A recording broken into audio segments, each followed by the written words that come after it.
الحمد لله رب العالمين والصلاة والسلام على أشرف المرسلين وعلى آله وأصحابه أجمعين، أما بعد.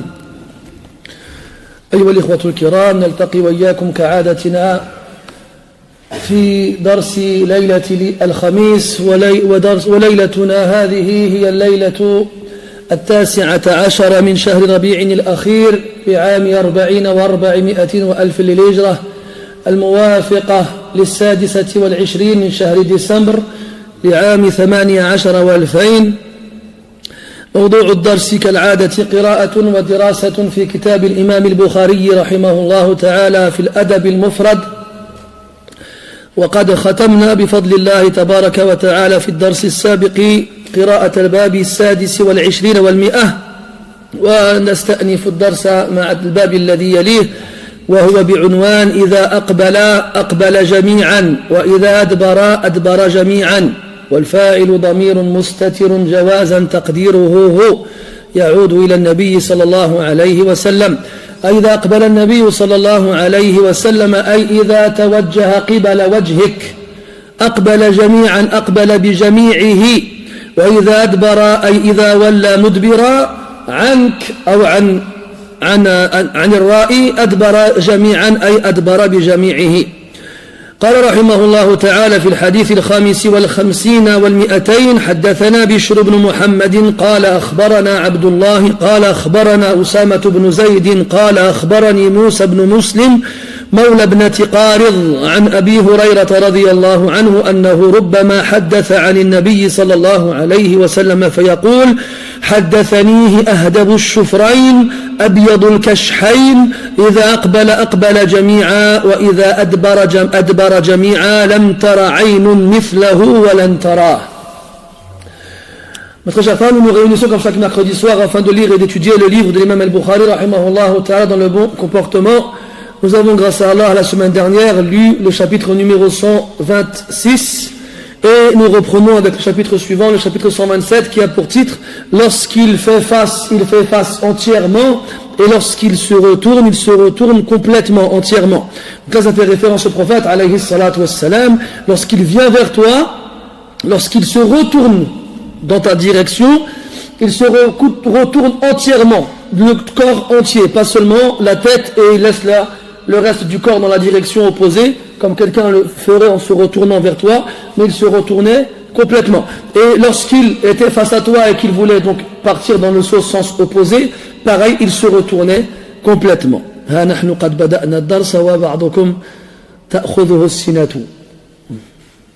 vient de commencer le dars, il y en a déjà qui s'endorment. Donc le hadith numéro 255, لعل صوتي هو الذي ينومكم. Peut-être que c'est ma voix qui vous endort. Si je vais peut-être crier dans le micro, comme ça vous gardera réveillé. Après, je sais, vous avez des longues journées, mashallah, vous travaillez. Wafaq Allahu al-jami'. Donc le hadith, il est rapporté d'Abu Hurayra radiyallahu anhu. Donc il lui arrivait des fois de rapporter le hadith du prophète sallallahu alayhi wa sallam en disant: حدثنيه أهدب الشفرين.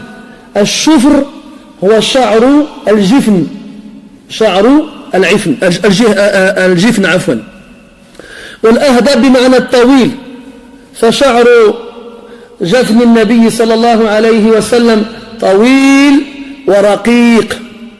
أهدب الشفرين أبيض الكشحين، والكشح هو الخاصرة، فخاصرة النبي صلى الله عليه وسلم بيضاء.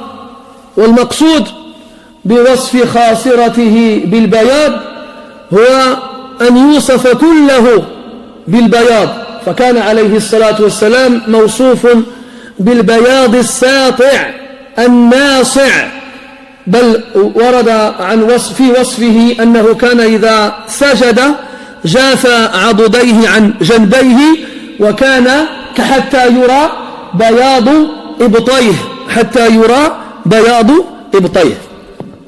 فهذا تعبير بالجزء عن الكل، وهذا الأسلوب كثير الاستعمال أو كثير مستعمل في القرآن، ومنه قوله تعالى: يا أيها الذين آمنوا اركعوا واسجدوا واعبدوا ربكم فعبر عن الركوع والسجود عن الصلاة مع أنهما جزءان من الصلاة. أبيض الكشحين. وهذا الأسلوب كذلك أن الصحابة رضي الله عنهم يصفون النبي صلى الله عليه وسلم ببعض أوصافه في التحديث عنه، كذلك مشهور ومنتشر.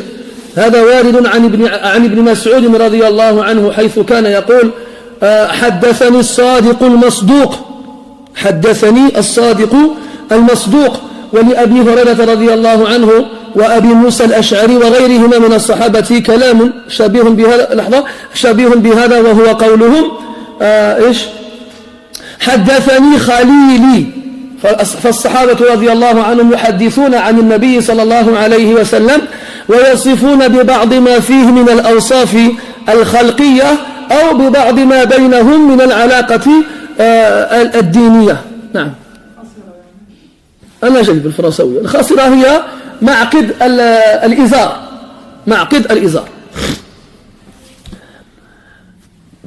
أبو هريرة رضي الله عنه dit m'a parlé, donc il parle du prophète alayhi salatu wassalam. Ahdabu shufrayn, m'a parlé celui dont les cils sont longs et fins.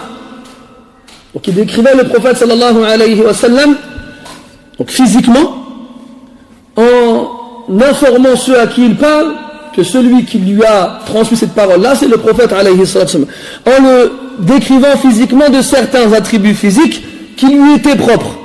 لأنه لو قال أهدب الشفرين أو أهدب الشفرين وكان هذا الأمر منتشرا عند الناس لما علم الناس عمن يتكلم. S'il faisait référence à quelque chose qui était connu et répandu chez les gens, il n'y aurait pas eu d'intérêt et personne n'aurait su de qui il parle.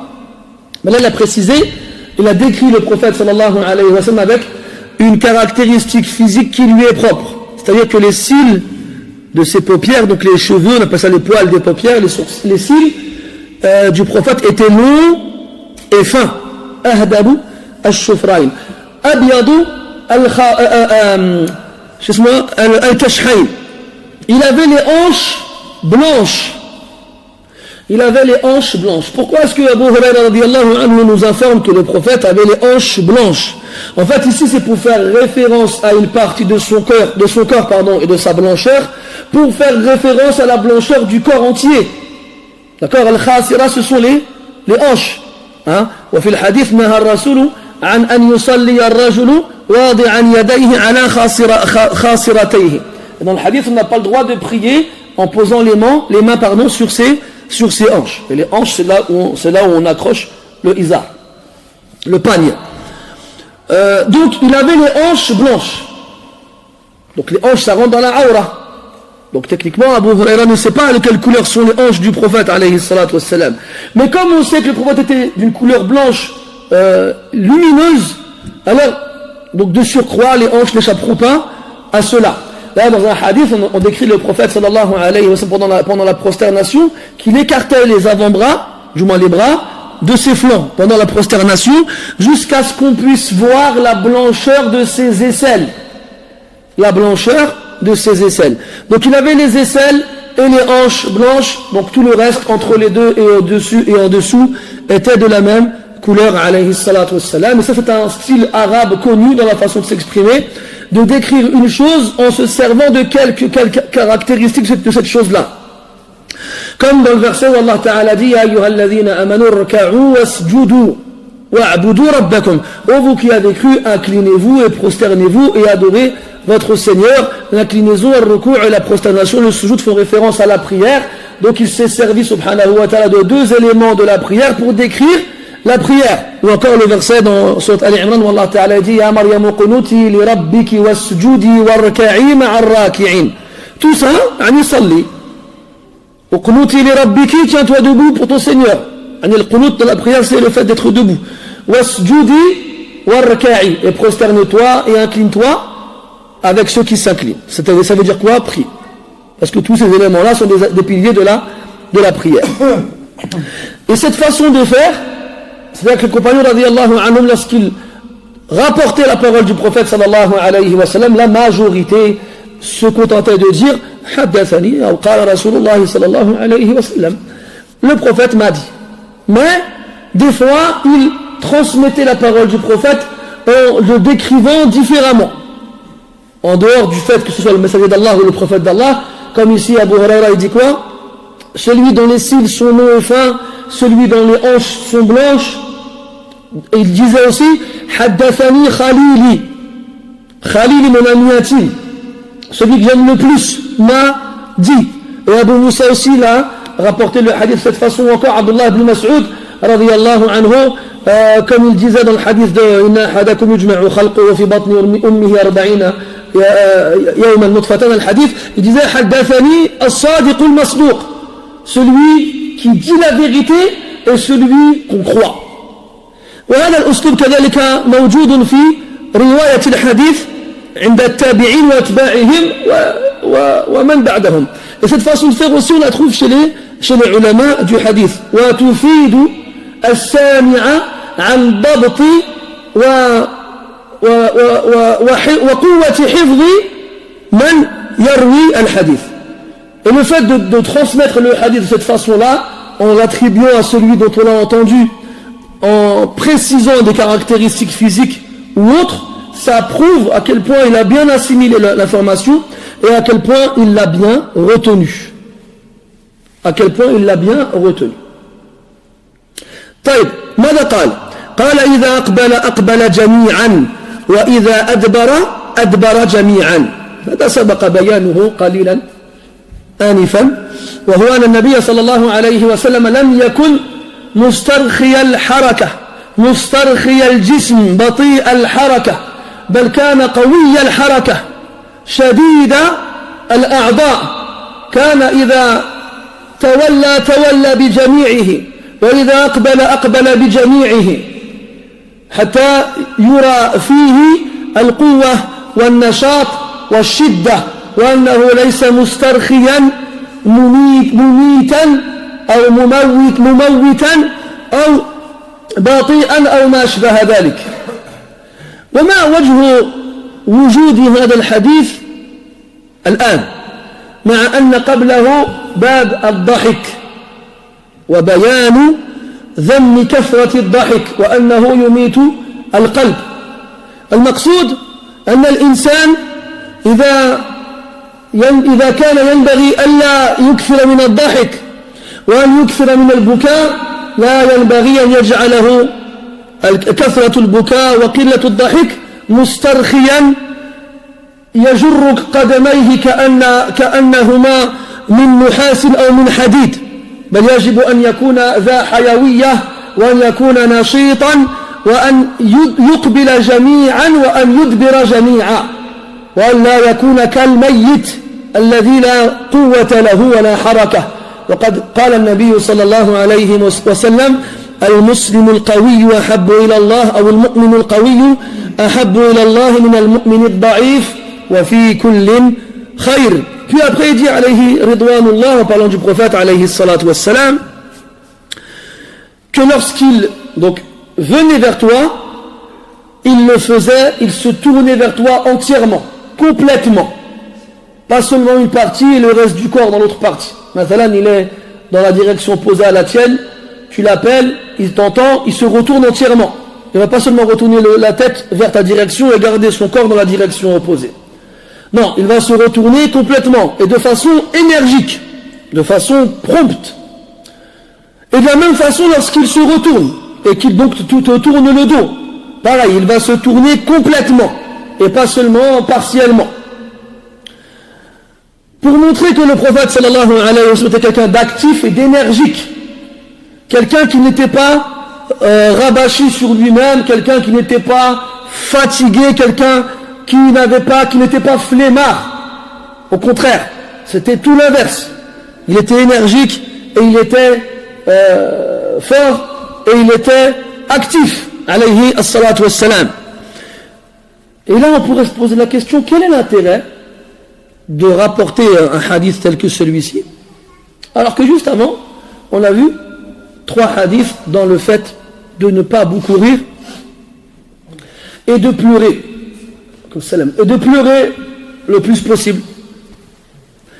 Et de pleurer le plus possible. Quel est le rapport?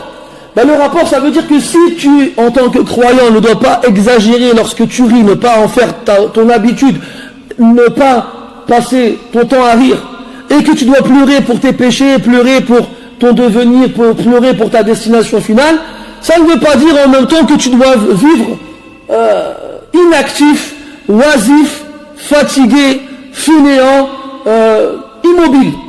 Non, ce n'est pas ça. L'un ne veut pas dire l'autre.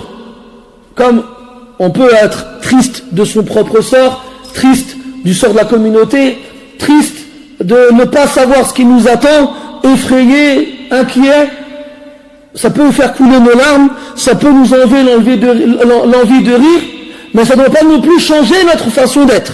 On doit être actif, on doit être énergique, on doit se déplacer avec force. Il faut que dans nos mouvements on sente de la force. Le prophète dit sallallahu alayhi wa sallam, le croyant fort est meilleur que le croyant faible, même si dans les deux il y a du bien. Là, on avait vu ensemble avant un athar où Omar radiallahu anhu ra'a rajulan, il a vu un homme qui marchait en traînant le pas lentement. فقال ما هذا؟ Il a dit c'est quoi ça? قالوا زاهد. C'est un zahid, c'est un ascète, quelqu'un qui a délaissé de dunya. فذهب إليه وصفعه. Il a été vers lui et il l'a giflé. Il dit لا تمت علينا ديننا أماتك الله. Ne nous tue pas notre religion, qu'Allah te tue. Voilà, bien sûr, c'est une expression dont on vise la réprimande et pas vraiment la réalité. Mais en fait, il ne faut pas que les gens croient, à cause de ce genre de personnes, que les gens sérieux dans leur dîne, les gens qui suivent leur dîne, les gens qui délaissent dunya, les gens qui... C'est des gens, voilà, comme on dit en français d'aujourd'hui, de tension.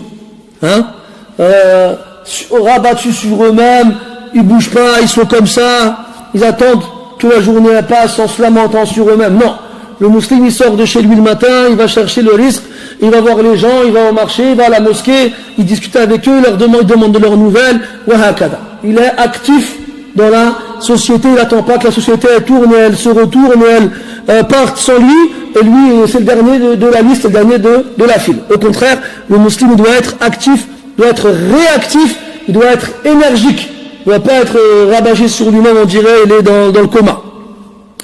ثم قال لم ترى عين مثله ولم تراه.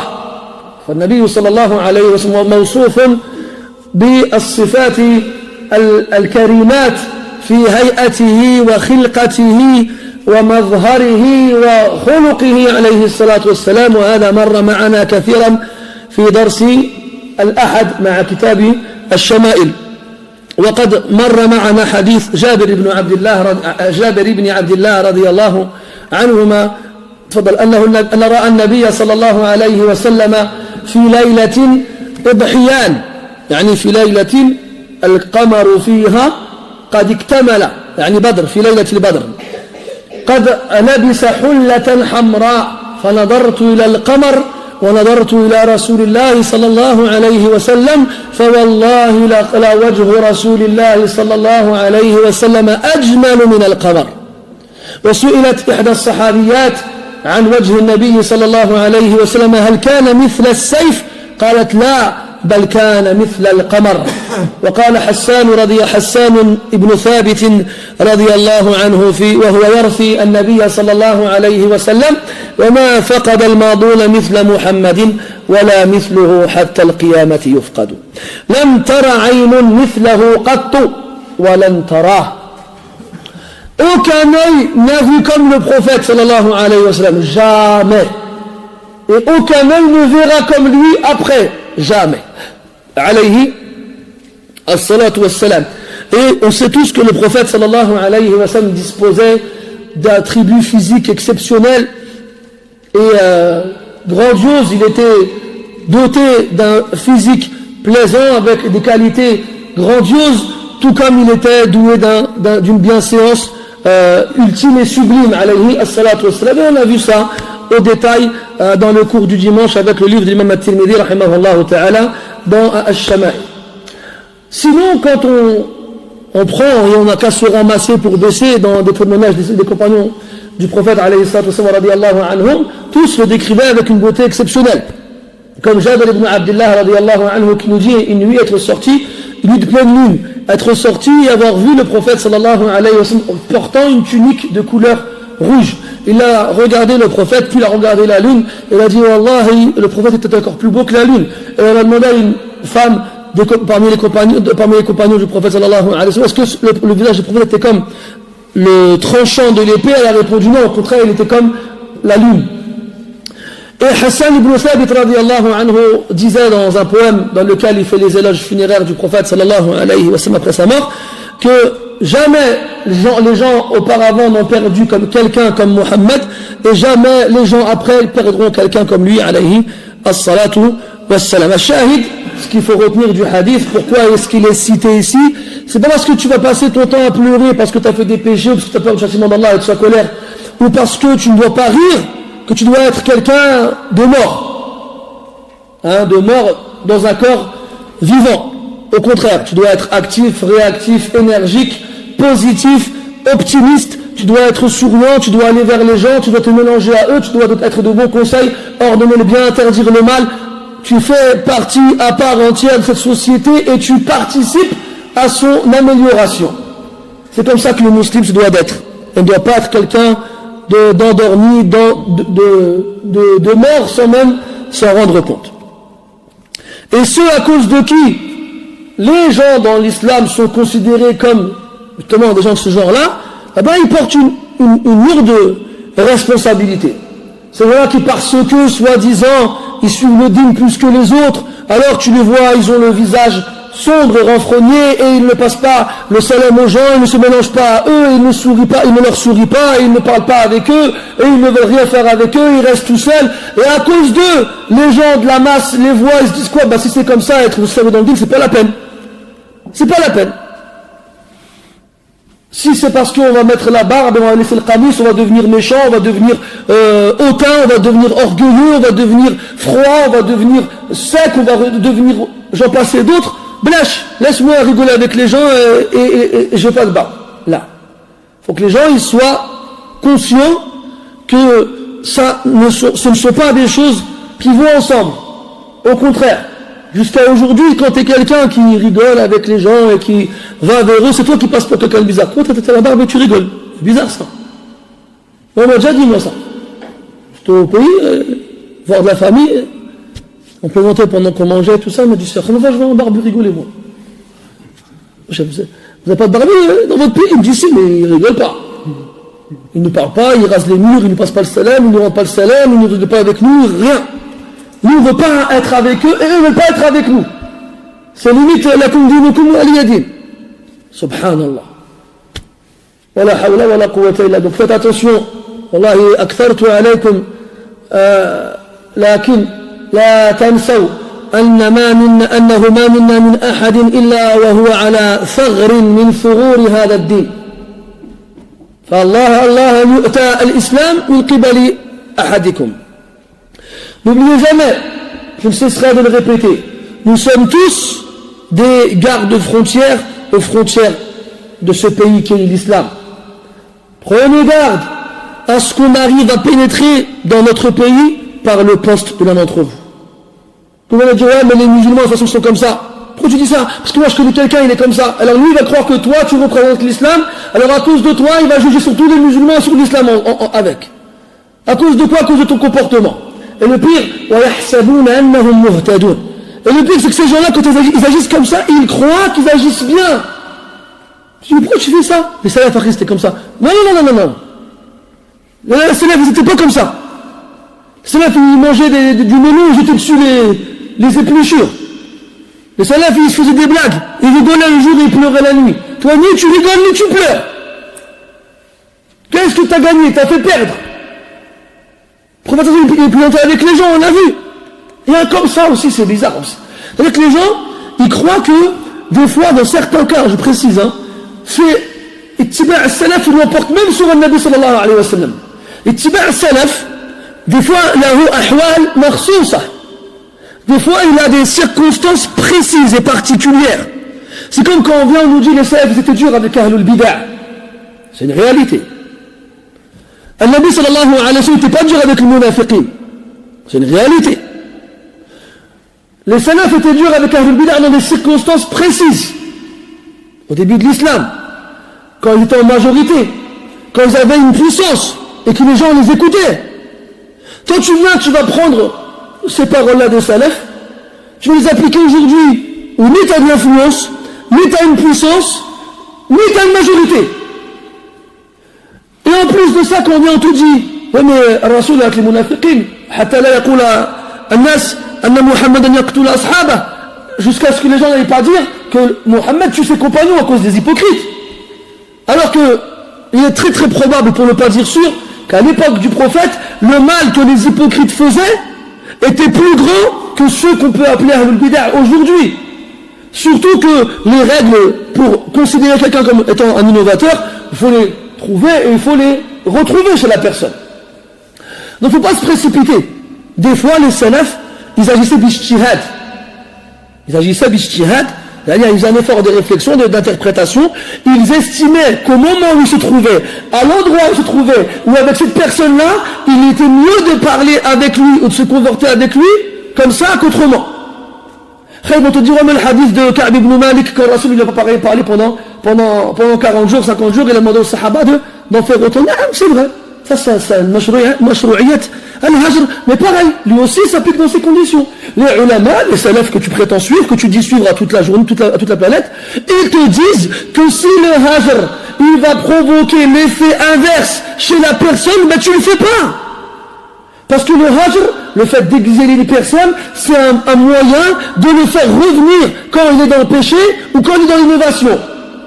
Cette personne-là, quand elle va se retrouver toute seule et que personne ne va lui parler, elle va comprendre que pour qu'elle soit réacceptée à nouveau dans la société, il faut qu'elle fasse comme eux, elle n'aura pas d'autre choix que de revenir parmi eux. Mais là, tu es tout seul dans la mosquée, c'est toi qui tu fais le hajr aux gens. Non, c'est les gens qui te font le hajr. C'est comme tu as cru que tu leur avais enlevé quoi, toi, en tentant de leur passer le salam, ou de ne pas leur parler, ou de juger que lui il était innovateur ou non. C'est pas toi ça. Tu n'es même pas au même rang qu'Imam Ahmed, que Yahya ibn Ma'in, qu'Abu Hatim al-Razi, que Abu Zur'a, que les autres, que Ali ibn Madin. Tu n'es pas au même rang qu'eux. Et surtout ne mets pas au même rang les gens avec qui tu te comportes que Al-Jahm ibn Safwan, Al-Ja'd ibn Dirham, et Ata et les autres. Subhanallah. Shattana bayna al-fariqayn. Même Ahmed il parlait pas à Bishr al-Marrisi. Toi tu vois, tu dis pas avec lui parce que quand il fait le salam, il fait une fois ici, une fois au milieu, une fois à gauche. C'est quoi ces bêtises là? Un il vient, il dit que le Coran c'est pas la parole d'Allah, l'autre il suit le qawl d'Imam Malik dans Taslim. Il dit wallah ils sont pareils pour toi ces deux-là. Wa hasbunallah wa ni'mal wakil. Wallah, aujourd'hui ce qu'on trouve dans beaucoup de mosquées malheureusement, cette jur'a, cette audace de se permettre, déjà premièrement, de se croire meilleur que les autres. Ensuite, de penser appliquer des règles dans des circonstances totalement différentes. Et enfin, de considérer les gens pour des soi-disant erreurs qui sont plus des divergences juridiques que des erreurs, comme des innovateurs. Wallah, hada aynul jahl. Aynul jahl. C'est le jahl avec un djim majuscule. Même si les majuscules, ça n'existe pas en arabe. Et le pire, wallahi, wa yahsabuna annahum muhtadun. C'est ça, la pire des choses. Ils sont convaincus qu'ils sont dans le haqq al-mubin. Law kanu ya'lamun. Law kanu ya'lamun, na'udhu billahi min al-khudlan. طيب. قال رحمه الله في الباب 28 وال100 المستشار مؤتمن.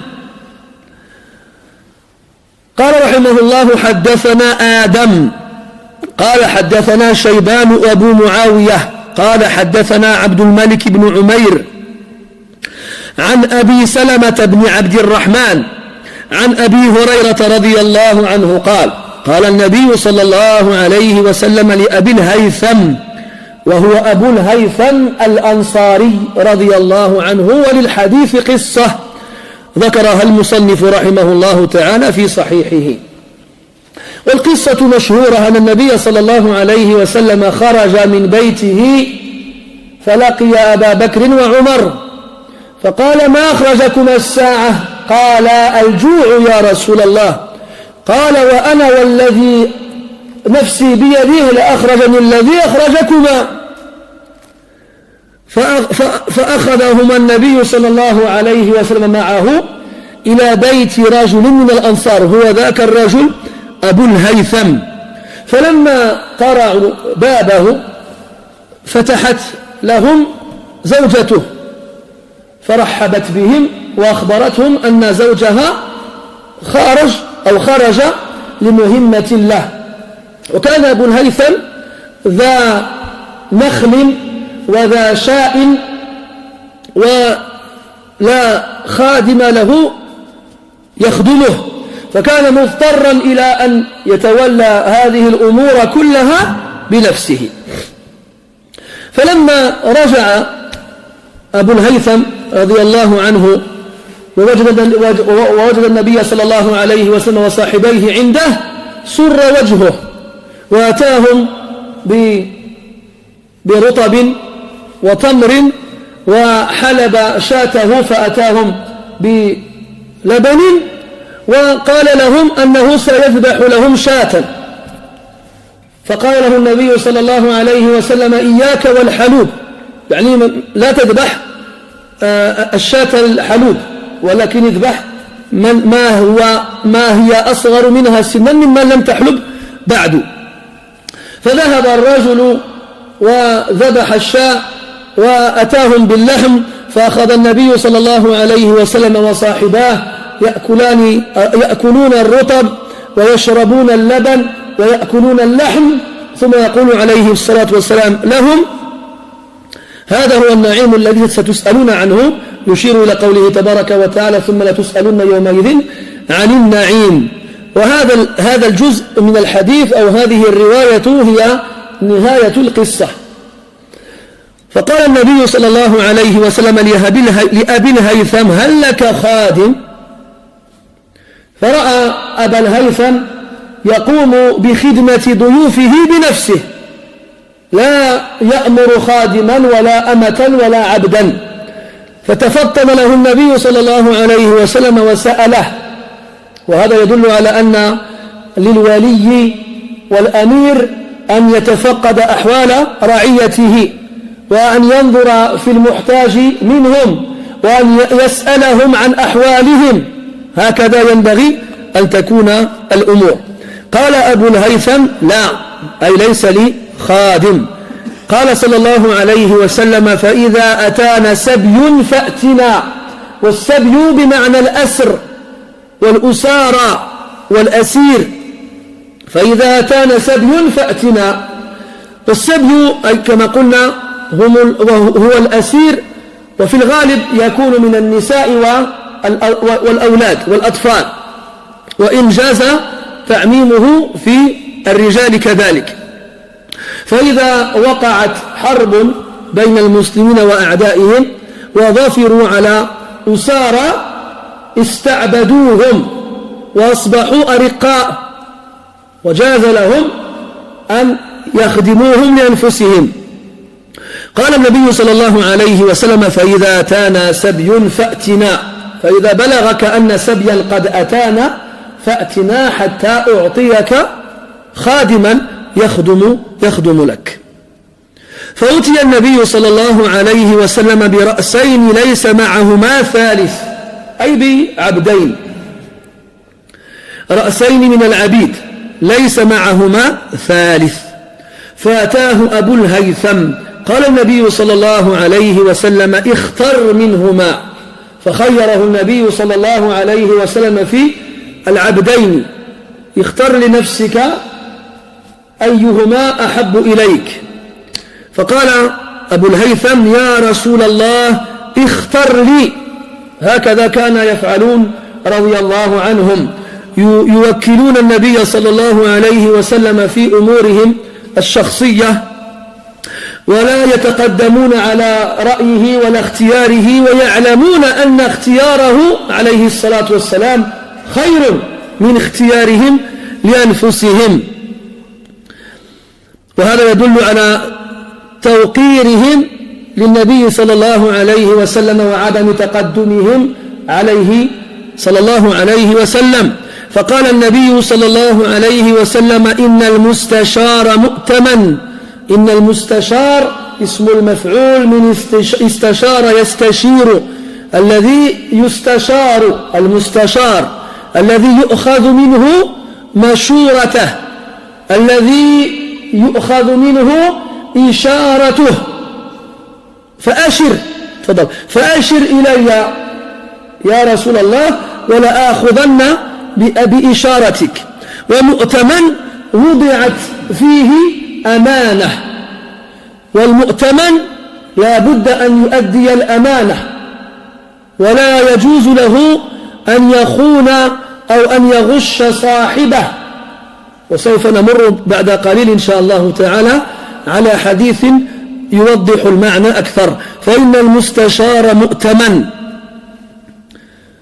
لا بد إذا استشارك أخوك أن تنصحه وأن تشير إليه بما فيه مصلحته، ولا يجوز لك أن تغشه ولا أن تخونه. قال النبي صلى الله عليه وسلم: ليس منا من غشنا. وقال عليه الصلاة والسلام: لا ضرر ولا ضرار، أي لا تميل إلى شيء فيه مضرتك ولا إلى شيء فيه مضرة لغيرك. لا تضر ولا تكن ضارا. وفي رأس القائمة وقبل كل شيء إذا استشارك أخوك فأشره بما ترى فيه خيره ومنفعته، ولا تشر إليه بما فيه ضره ومفسدته.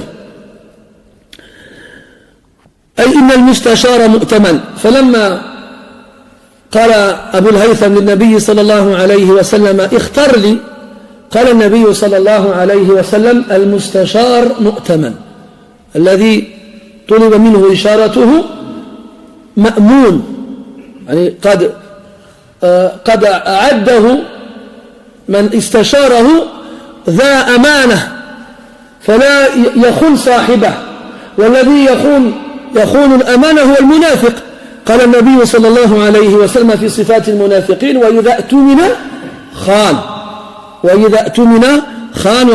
وقال الله تبارك وتعالى: إن الله يأمركم أن تؤدوا الأمانات إلى أهلها. قال النبي صلى الله عليه وسلم: خذ هذا فإني رأيته يصلي. خذ هذا فإني رأيته يصلي. فإذا رآه النبي صلى الله عليه وسلم، رأى هذا العبد يصلي، دلت صلاته على إسلامه فهو مسلم. ولما لم يرى الآخر يصلي وقع في نفسه الشك: أهو مسلم أم لا؟ فالمسلم مقدم على غيره. وفيه دليل على أفضلية الصلاة في الأعمال الصالحة، وفيه كذلك دليل على أنه يحكم على المصلي بالخير ما لم يظهر منه شيء قبيح غير حسن. فإني رأيته يصلي. وكذلك يقال أن هذا الكلام رد على من يسيء الظن بالمصلين لا لشيء إلا لأنه ليس منهم، فيود لو أن الناس جميعا لا يصلون حتى يستريح، لأنه لما رأى الناس يصلون ولم يوفق هو للصلاة كرههم وابغضهم، لأنهم فعلوا شيئا لم يفعله، وقد استقر في قلبه أفضلية هذا الفعل لكن لم يوفق له. وهذا لا ينحصر في الصلاة فقط، بل في جميع الأعمال الصالحة. فمن الناس من يصلي لكنه مقصر في جانب أو في جوانب شتى، فإذا رأى الموفق من وفقه الله عز وجل للقيام بهذه الأعمال كلها أبغضه وكرهه، لا لمسلبة، لا لمثلبة، لا لمضرة فيه، إلا لأنه يقوم بالأعمال الصالحة التي حرم منها. فإذا كان العبد الذي يصلي خيرا من الذي لا يصلي فماذا يقال في غيرهم؟ ثم قال عليه الصلاة والسلام: واستوصي به خيرا، وفي رواية: واستوصي به معروفا. يعني اختر هذا العبد الذي يصلي واستوصي به خيرا ومعروفا، يعني كن ذا معروف معه وأوصي به خيرا. فقالت امرأة أبي الهيثم التي استقبلت النبي صلى الله عليه وسلم وصاحبيه في أول القصة: ما أنت ببالغ ما قال فيه النبي صلى الله عليه وسلم إلا أن تعتقه. ففهمت المقصود وفهمت المغزى والمرمى من وصية النبي صلى الله عليه وسلم لما أمره أن يستوصي به خيرا. وأي خير يقدم لهذا العبد المصلي أعظم من أن يعتق؟ ففهمت المقصود. وهذا يدل على أن النساء منهن من رزقنا العقل والرشد. وهذا يؤيد ما قلناه في درس سابق أن قول النبي صلى الله عليه وسلم في حق النساء أنهن ناقصات دين وعقل لا يدل على خلو عقولهن من فطنة وذكاء وفهم، وإنما المقصود أن الجانب العاطفي قد يتغلب على الجانب العقلي، وهذا لا يدل على سفههن ولا على غبائهن وعلى بلايتهن وما أشبه ذلك، بل الأحاديث الدالة على استشارة النبي صلى الله عليه وسلم أزواجه وكذلك أصحابه رضي الله عنهم زوجاتهم كثيرة جدا. منه الحديث المشهور بعد صلح الحديبية أن النبي صلى الله عليه وسلم أمر أصحابه بحلق رؤوسهم فلم يفعلوا. لماذا لم يفعلوا؟ لماذا امتنعوا؟ ظنا منهم أن الأمر قد ينسخ، وكان شعرهم محبوبا إليهم، فانتظروا وأجلوا امتثال الأمر رجاء أن ينسخ.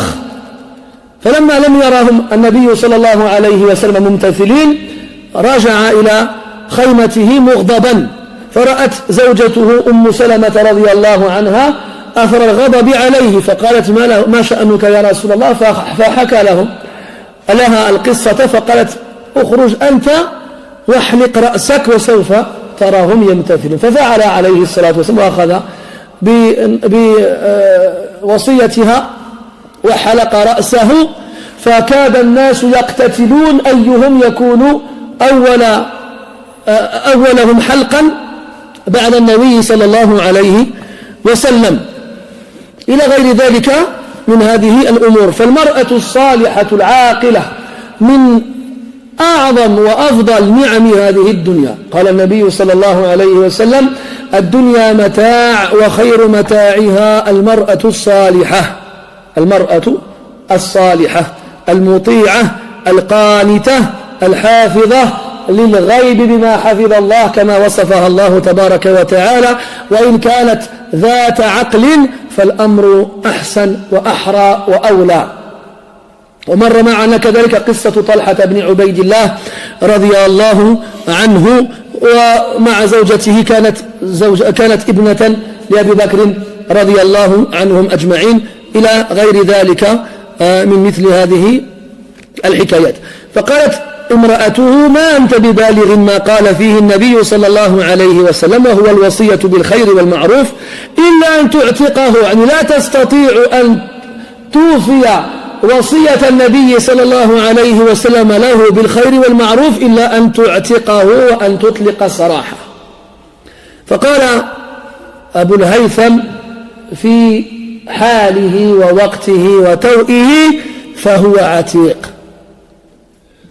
وعتق الرقبة يكفي فيها التلفظ، ولا يجوز فيه المزاح. قال النبي صلى الله عليه وسلم: ثلاثة هزلهن جد وجدهن جد: الطلاق النكاح والطلاق والعتاق.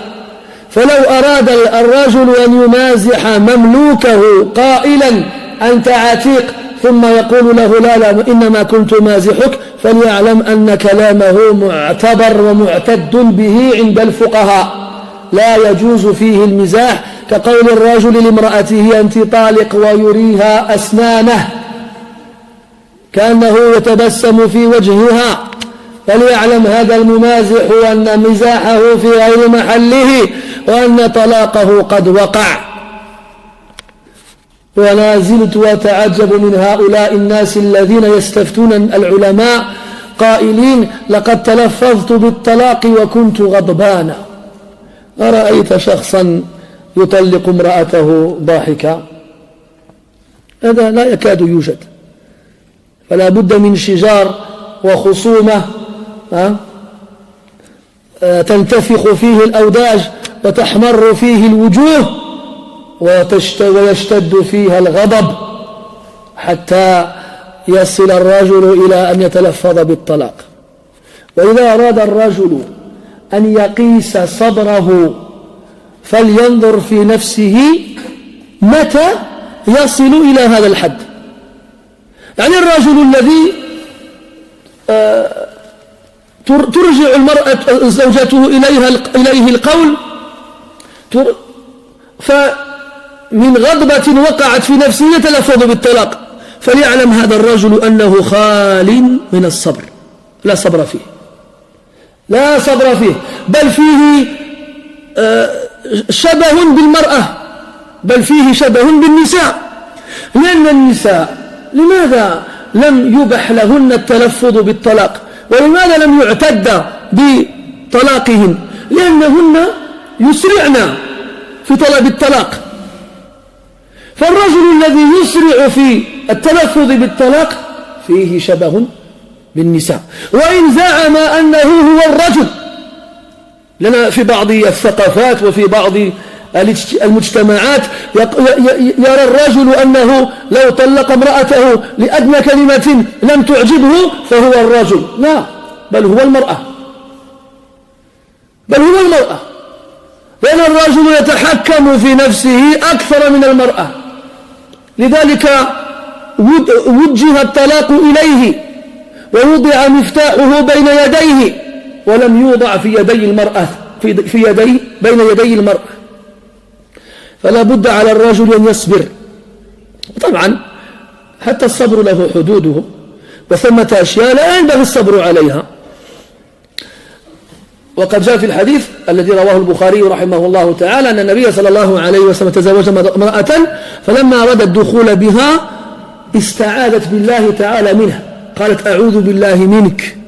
فقال صلى الله عليه وسلم: لقد عذت بعظيم، ألحقي بأهلك. طلقها في الحال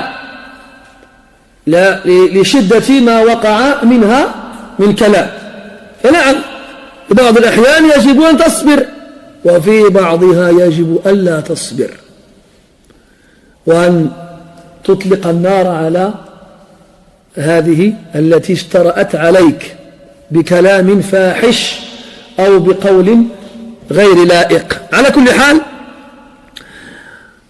نعود إلى كلام أبي الهيثم رضي الله عنه، فقال: فهو عتيق. أخذنا من ذلك أولا أن العتق يقع بمجرد التلفظ، يقع بمجرد التلفظ، وإن لم يكن فيه جادا.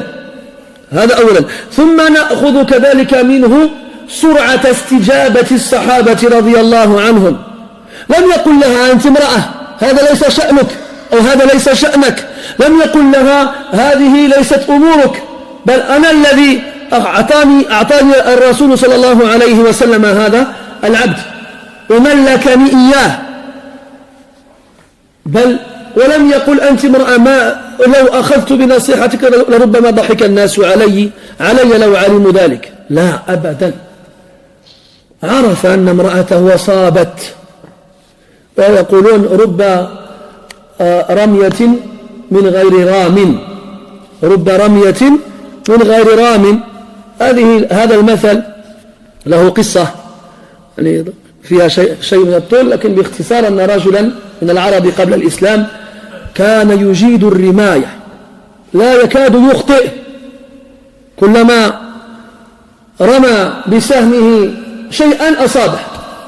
فذات يوم أراد أن يذبح لصنمه قربة،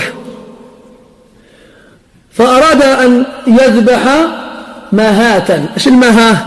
واحد يعرف المهاة؟ ما يعني الغزالة. فأراد أن يرمي غزالة، فرأى غزالة فأخرج سهما من كنانته واشتد ساعده ورمى سهمه فأخطأها. تعجب، قال سبحان الله بلسان الحال، أين مهارتي؟ كيف أفلتت مني هذه الغزالة؟ فاختبأ وانتظر خروج غزالة أخرى، فلما خرجت رماها بسهم آخر فأخطأها مرة أخرى، فأخذ يتشاءم يوسوس له في نفسه أنه إذا لم يرد التقرب إلى صنمه أصابها في مرة واحدة، واليوم الذي أراد التقرب إلى صنمه لم يصب مرتين. فخرجت أخرى فاشتد ساعده ونظر إليها جيدا، ثم رماها بسهمه فأخطأها مرة ثالثة، فرجع إلى قومه مسودا وجهه، فقالوا ما شأنك؟ قال سأقتل نفسي. ماذا تقول؟ سأقتل نفسي، لقد أخذت عهدا عند إلهه أنه سيتقرب إليه بذبيحة، فرميت 3 فلم أصب واحدة منها. وكان لهذا الرجل ولد، كان ذلك الرجل لا يعبأ قط بولده كأنه غير موجود، فرأى الولد فرصة ليري لأبيه أن له قيمة، فقال له يا أبتي خذني معك إلى الغابة وسوف أقتل لك غزالة. فقال له أبوه أنت أحقر وأصغر من أن تنجح فيما خسرت فيه. فقال له الولد يا أبتي إن أخذتني معك فأخطأت فاذبحني أنا وتقرب بذبحي لصنمك. فرأى الوالد أن في كلام ولده يعني شيئا ثقيلا، فقال تعال، فأخذه معه إلى الغابة واختبأ ينتظران خروج الغزالة.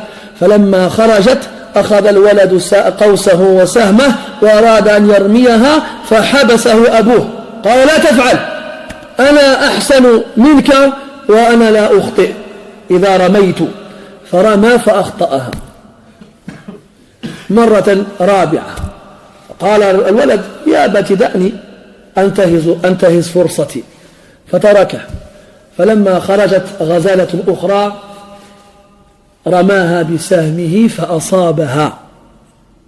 والوالد بدلا من أن يمتلئ صدره فرحا وفخرا بنجاح ولده نظر إليه طويلا وهو يحتقره وقال رب رمية من غير رام، يعني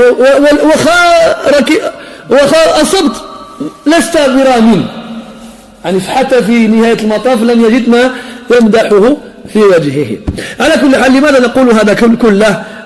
حتى لا يقول قائل نعم أصابت المرأة لما أرشدت زوجها إلى قول حسن ونصحته النصيحة الطيبة، قد يقول قائل رب رمية من غير رام.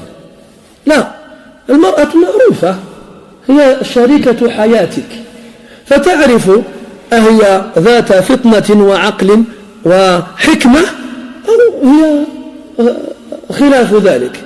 فإن كانت على خلاف ذلك فكما يقال الطيور على أشكالها تقع. فإن رضيتها لنفسك فاعلم أن بينكما شبها، وأن الرجل في الحقيقة وفي الغالب لا يحب أن يشاركه الأغبياء إلا أن يكون مثله في الغباء، وهذا في المرأة من باب أولى. الرجل الحازم العازم العاقل الزاعم لا يرضى لنفسه إلا من كان مثله. أما الرجل العاقل الفاطن الذكي يلتمس امرأة سافهة غبية بليدة، هذا لا يصبر معها، لا يصبر معها. وقد قيل أن الصديق الغبي أخطر عليك من العدو الذكي. الصديق الغبي أخطر عليك من العدو الذكي. ويحكون في ذلك كذلك قصة أخرى، وهي أن الثعلب جعل في أصدقائه في خواص أصدقائه الدب، والدب كما تعلمون ذو قوة خارقة، فكان الدب يتبع الثعلب أينما ذهب. فلما أخذ الثعلب يشعر بالتعب قال لصاحبه الدب: سأتكئ في ظلال هذه الشجرة أقيل قليلا.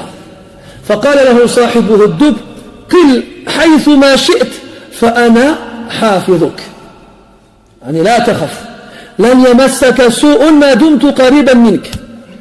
فاضطجع الثعلب وأخذ ينام نوما عميقا،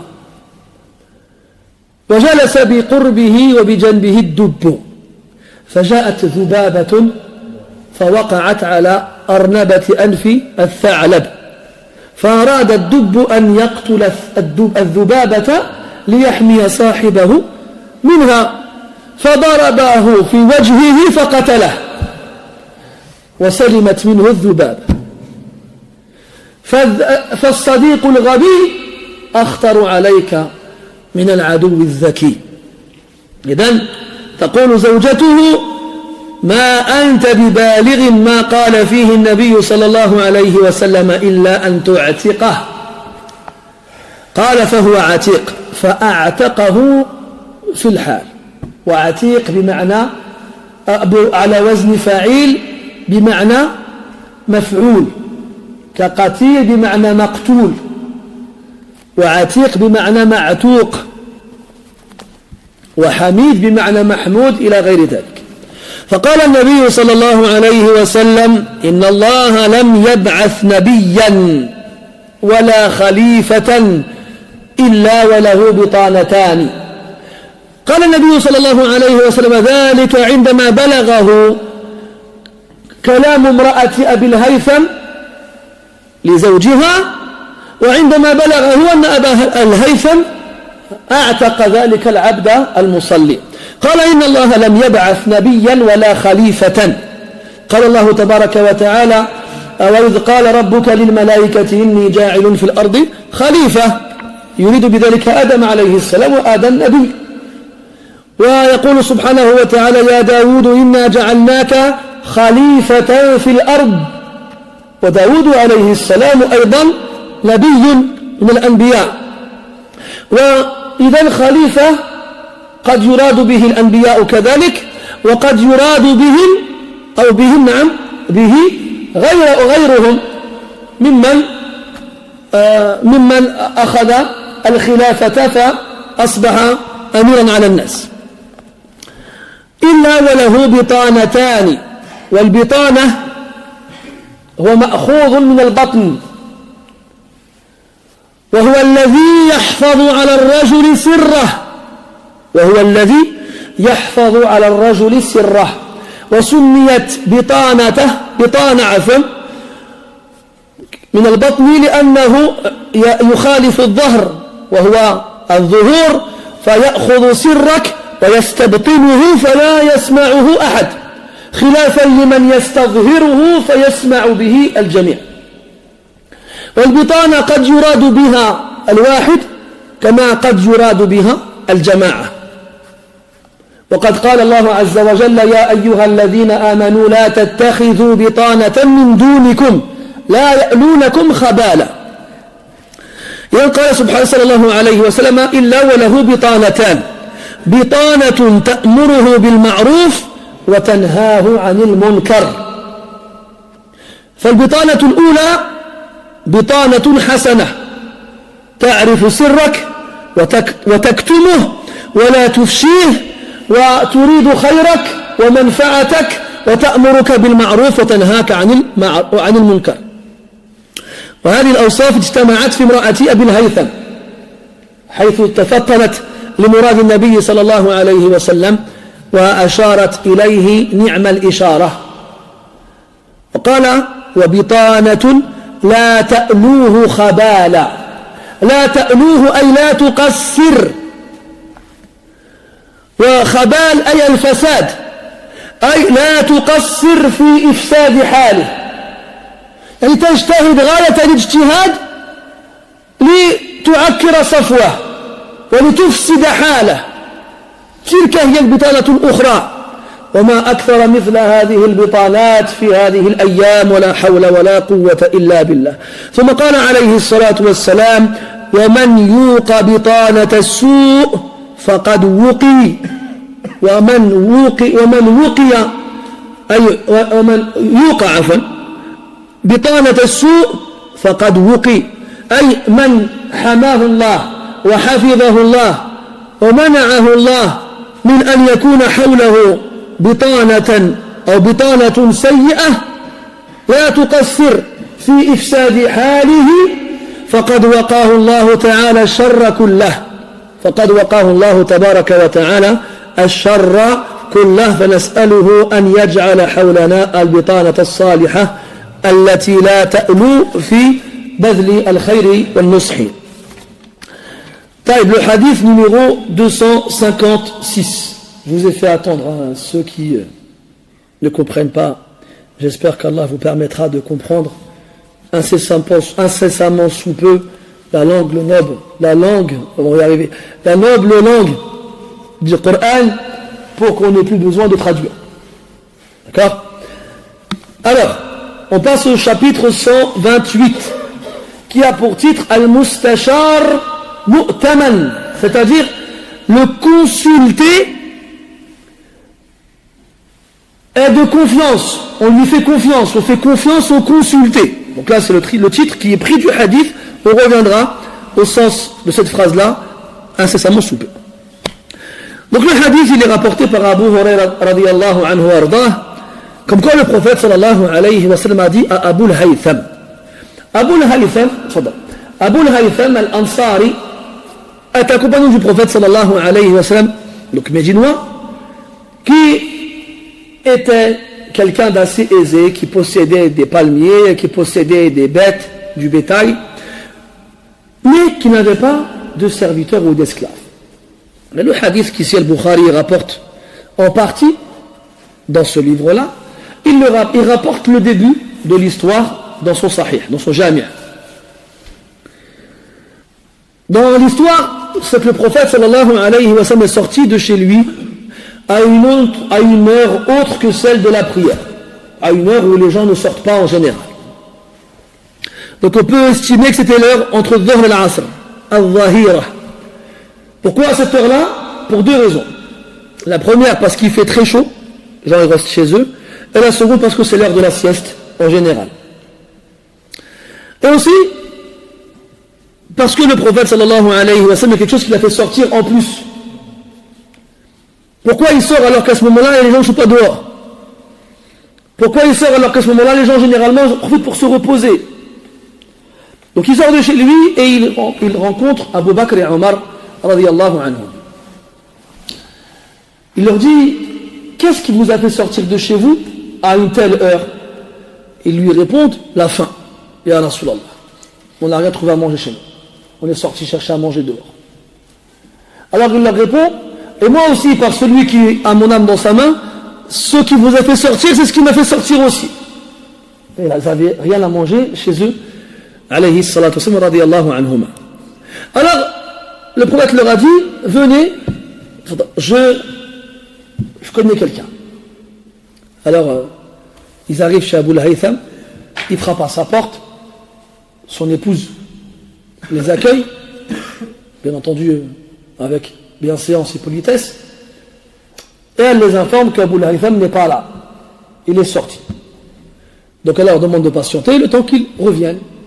Alors ils attendent son retour, et là Abu al-Haytham il les voit devant chez lui, et il est content et heureux et réjoui d'avoir comme invité le prophète et ses compagnons radiyallahu anhum. Alors il avait été, pourquoi il s'était absenté? Il avait été cueillir des dattes. Donc on a dit qu'il avait des palmiers. Donc bien sûr il les voit, il leur donne des dattes, et il va traire une de ses brebis, et il leur donne du lait. Et donc ça y est, le prophète sallallahu alayhi wa sallam et ses compagnons ils trouvent de quoi boire et manger.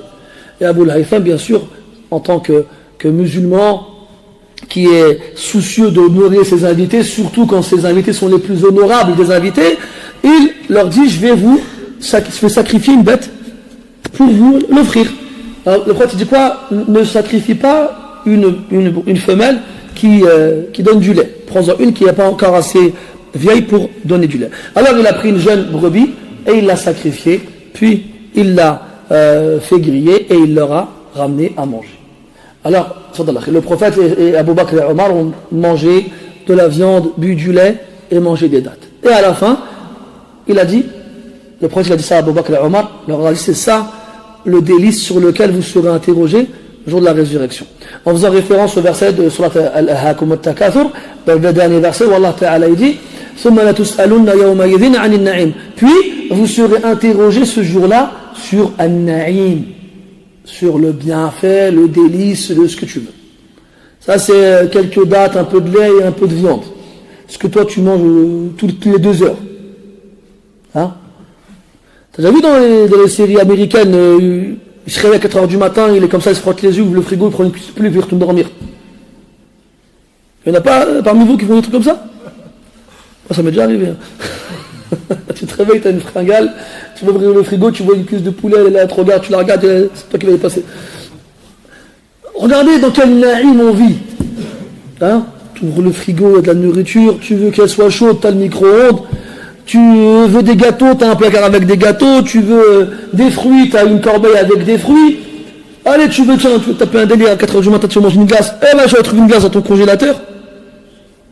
Et si vraiment tu es motivé, tu as une poêle, tu as de l'huile, tu as une fricassée de légumes qui t'attend dans un tiroir du frigo, tu mets 1 ou 2 steaks et tu te fais un vrai repas. Et après tu te dis même pas alhamdoulilah, tu retournes dormir. Si jamais on te voit, tu vas jeûner demain ou quoi? Il fait non. Wala hawla wala quwwata illa billah. Et après ils vont faire des manifestations parce qu'ils n'ont pas assez d'argent pour finir le mois. C'est ça, ouais. Bref. Alors, regarde-toi quand c'est les fins. T'as vu, ils ont arrêté leur truc pour Noël. Hein. Ah non, on fait une trêve. À Noël, on va acheter des cadeaux pour nos enfants. On va se faire plaisir avec du foie gras et. Moi, j'ai des fouqara, donc nas. La hawla wa la quwwata illa billah. Ils vont pas m'aimer, je le sens, mais c'est pas grave. J'ai l'habitude. Et vous savez, je me suis dit quoi? Je vais venir vendredi avec un gilet jaune. Je fais la khutbah avec. On peut voir comment les gens vont réagir.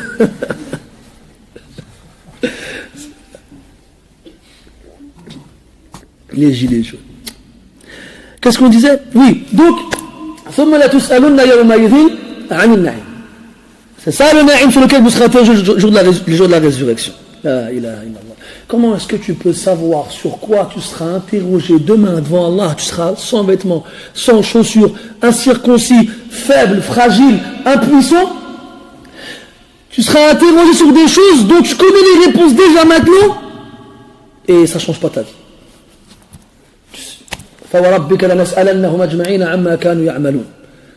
On les interrogera tous sur ce qu'ils faisaient.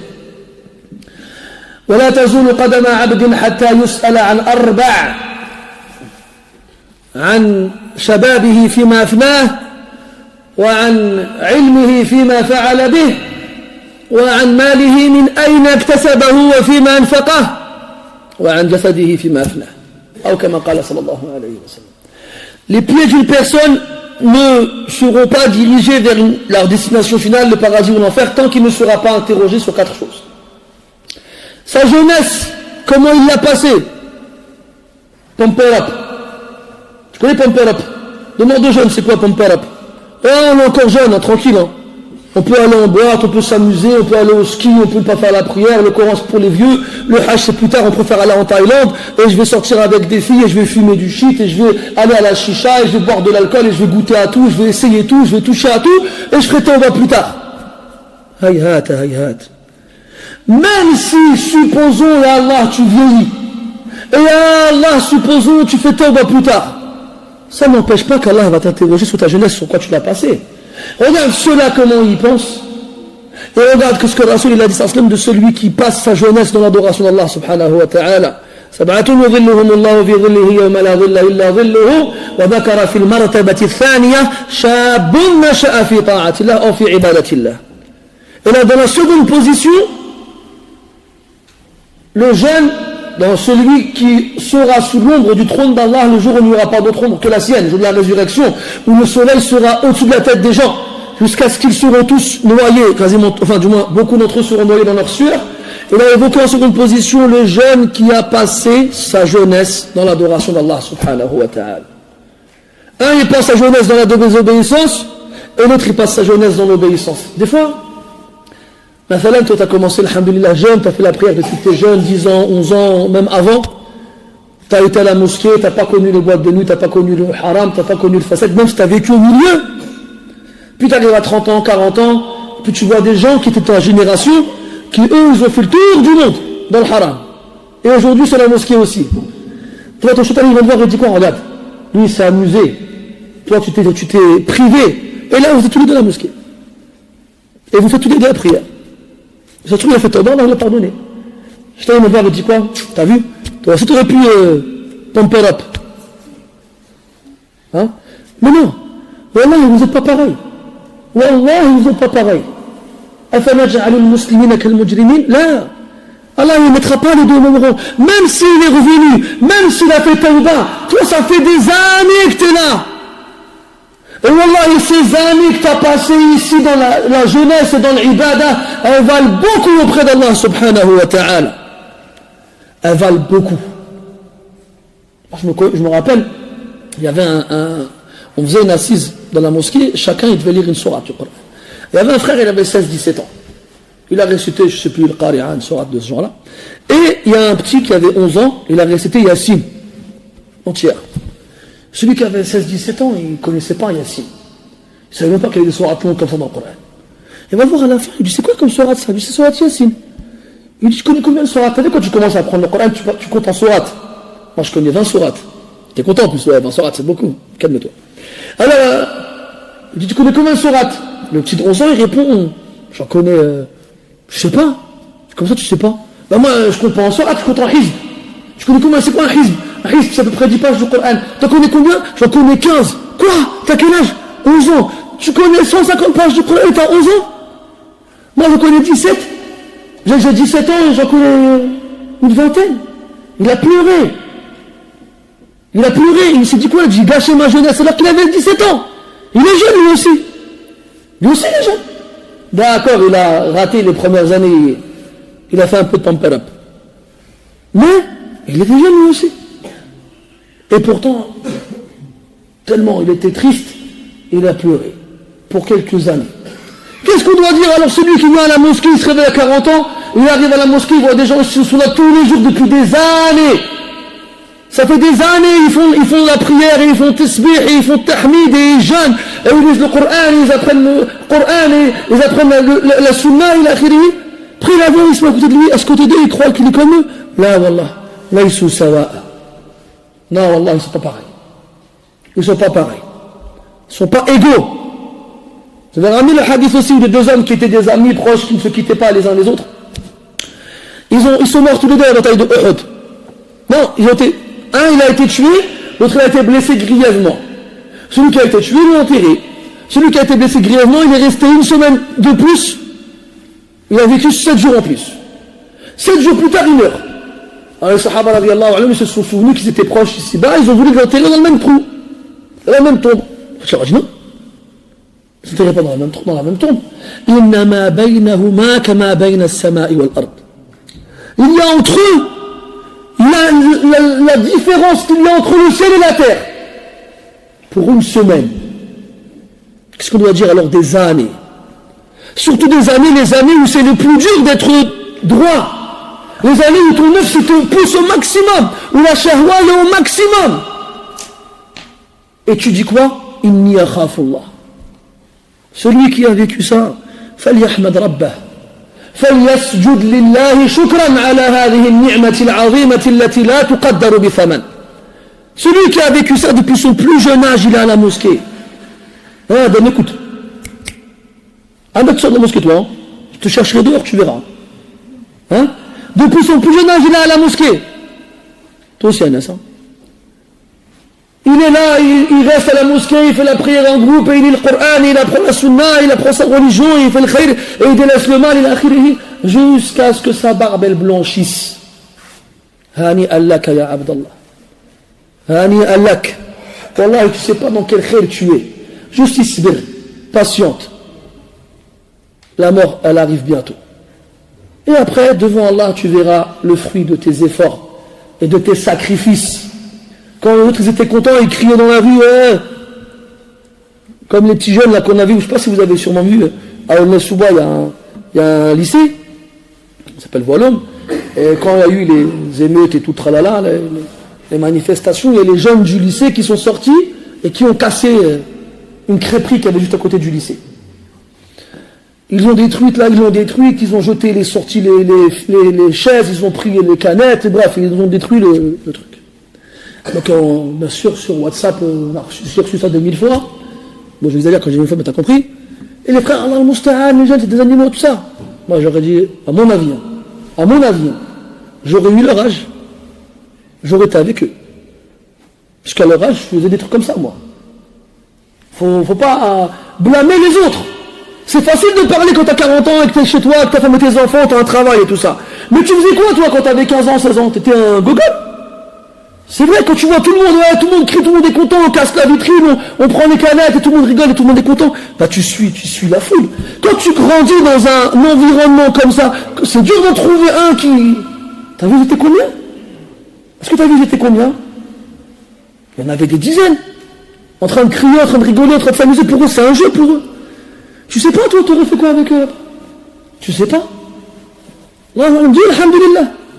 De ne pas t'avoir éprouvé avec ces choses-là. Tu sais pas, toi, t'aurais fait quoi avec eux? Tu sais pas, Allah. Ivan, fais attention avec qui tu traînes. Reste à la mosquée et reste avec les gens du bien. Ou bien même si tu trouves personne, reste tout seul. Faut mieux rester seul que mal accompagné.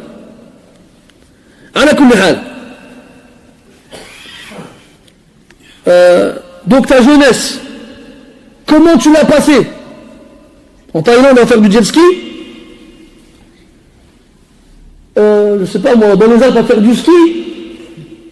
Après, tu peux faire du jet ski, c'est pas haram. Hein. Après, tout dépend des circonstances, des dommages collatéraux. À boire avec ceux qui boivent, ou à fumer avec ceux qui fument, ou à te pavaner avec ceux qui pavanent, ou à forniquer avec ceux qui forniquent, ou à agresser et être injuste, ou j'en passais d'autres. Comment t'as passé ta jeunesse? Puis, ton corps, comment tu l'as éprouvé? Puis, ta science, qu'est-ce que t'en as fait? Si t'en avais déjà, Aslan. Si t'en avais. Et enfin, tes biens, ton argent, comment tu te l'es procuré et comment tu l'as dépensé? Tout ça, on sera interrogé dessus. Donc, prépare pour les questions la bonne réponse. Alors, le prophète Hassan dit à Abu Haytham, là on arrive au hadith, la version qu'on a devant nous, est-ce que tu as un domestique, un serviteur, un esclave? Donc le prophète, il est chez Abu Haytham, il voit Abu Haytham se lever, se traire lui-même sa brebis et monter, je ne sais pas si c'était déjà monté sur un palmier, c'est pas non plus le pommier de ton jardin, c'est quand même quelque chose. Donc monter jusqu'au sommet du palmier, prendre des dattes. Bon, des fois il les faisait tomber comme ça avec des pierres, mais après en tombant par terre, elles étaient abîmées. Bref, donc bien entendu, on estime que Abu Haytham voulait les meilleures des dattes pour le prophète, donc il est parti les chercher au sommet pour les faire tomber d'en haut. Et aller égorger une bête et devoir la dépecer, puis devoir la vider, puis devoir la... Tout ça, c'est quand même... Il a remarqué, le prophète, qu'il était tout seul. Il a remarqué. Il demande, est-ce que tu as un domestique? Est-ce que tu as un serviteur, un esclave? Et Abu Haytham, il répond non. Pourtant, Abu Haytham, il a les moyens. C'est quelqu'un d'aisé. Il a des palmiers, il a des bêtes. Il pouvait le faire. Mais non. Il n'en a pas estimé en avoir besoin. Il préférait faire les choses lui-même. Alors le prophète sallallahu alayhi wa sallam dit, lorsque nous viendra des captifs de guerre, alors viens me voir.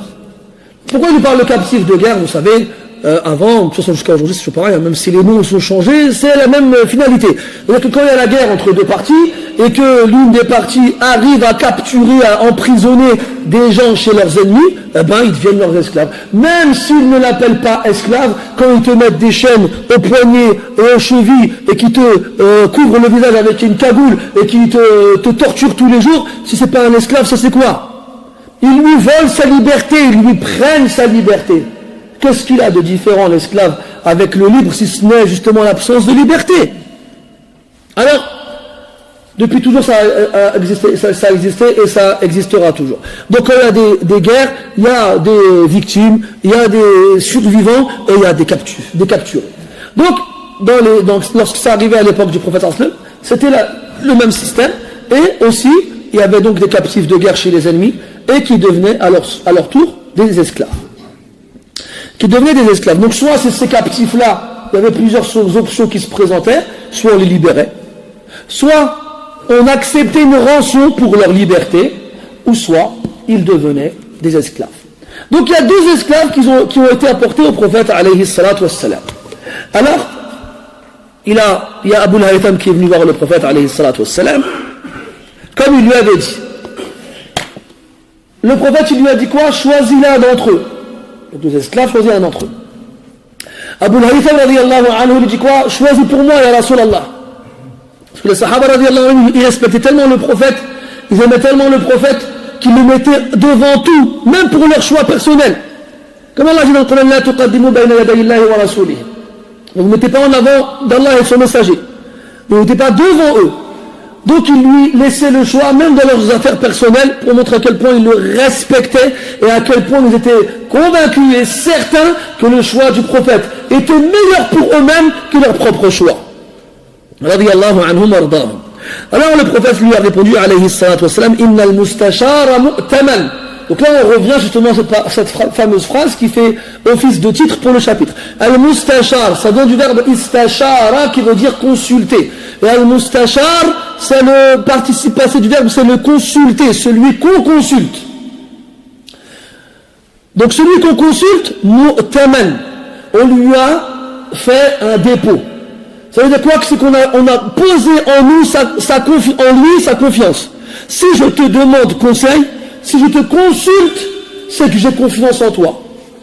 Tu ne vas pas aller te voir quelqu'un que tu ne connais pas, qui ne te connaît pas, ou bien qui veut ton mal, ou bien qui serait quelqu'un qui ne connaît pas les choses, pour lui demander conseil. Généralement, tu vas voir quelqu'un que tu aimes, quelqu'un en qui tu as de l'estime, et en qui tu as confiance. Et tu lui demandes de te conseiller parce que tu vas avoir en tête qu'il veut ton bien et va faire son maximum pour te conseiller comme il se le ferait à lui-même.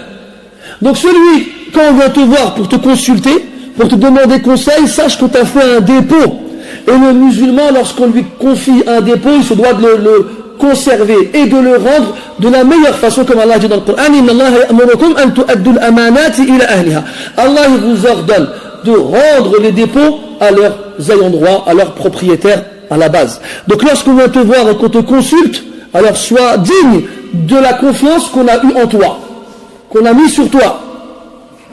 Sois digne. Ne trahis pas ton frère. Ne prends pas sa demande à la légère. Ne va pas lui répondre sans savoir. Il vaut mieux que tu lui dises, écoute, regarde, moi je connais pas. Comme quelqu'un à Mazalène, il veut investir, je sais pas, dans une affaire commerciale. Il vient me voir, moi, il me dit, qu'est-ce que t'en penses? C'est mieux que j'investis 40 000 euros là, ou 30 000 euros ici. Je dis, regarde, moi, déjà, je sais pas quel caddie prendre quand je vais au supermarché, tu veux que je te conseille sur 30 000 euros. Je sais pas, on va demander à quelqu'un d'autre. J'ai pas de ribra là-dedans, j'ai jamais fait ça, je sais pas comment ça marche, je vais demander à quelqu'un d'autre. C'est mieux. Dis-lui après, je suis pas digne je ne suis pas capable de te donner le conseil que tu attends. Il vaut mieux ça que lui répondre comme ça sans réfléchir et l'envoyer faire une mauvaise chose parce qu'il t'aura fait confiance. Al-Mustashar mu'taman. On t'a confié un dépôt, ne le trahis pas. Celui qui trahit le dépôt qu'on lui a confié, il a en lui un des signes de l'hypocrisie. Le prophète sallallahu alayhi wa sallam, il a dit, il y a 3 signes dans une version du hadith 4, dans une version du hadith 5. Celui qui en a un d'entre eux, il a un signe de l'hypocrisie. Et s'il les a tous, c'est un hypocrite complet. Même s'il prie, il jeûne, il fait le hajj et la umrah. Et il dit, je suis un musulman. Et il a évoqué dans ces caractéristiques-là, le fait de trahir le dépôt. On te confie un dépôt, tu le trahis. Soit tu le gardes pour toi, soit tu le donnes à quelqu'un d'autre, ou bien tu le vends, ou bien tu ne le rends pas comme il se le doit. Et le fait de ne pas conseiller celui qui te consulte de la meilleure façon rentre dans cela. Le prophète sallallahu alayhi wa sallam, laysa minna man ghashana. Celui qui nous triche n'est pas des nôtres. Qui triche avec nous, il n'est pas des nôtres. Et si le prophète il se désavoue de lui, ça prouve que cette action-là est un grand péché. Wal-iyadu billah.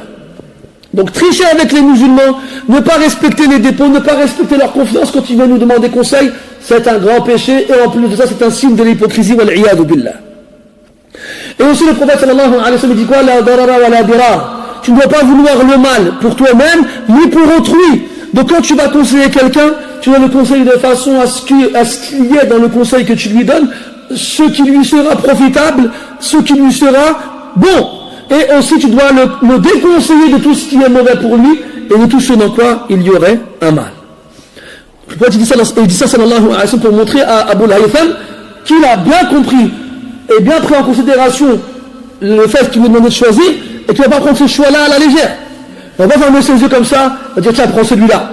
Non, il va chercher un élément chez l'un des deux esclaves qui lui donnera raison de lui conseiller celui-ci plutôt qu'un autre. Al-Mustashar mu'taman. Puis il dit, khud hada, prends celui-ci. Fa inni ra'aytuhu yusalli, car je l'ai vu prier. Je l'ai vu prier. Il l'a vu prier, ce qui signifie qu'il n'a pas vu l'autre prier. Ce qui signifie que celui qui prie est meilleur que celui qui ne prie pas. Et ce qui signifie que la prière est une des actions les plus méritoires dans l'islam.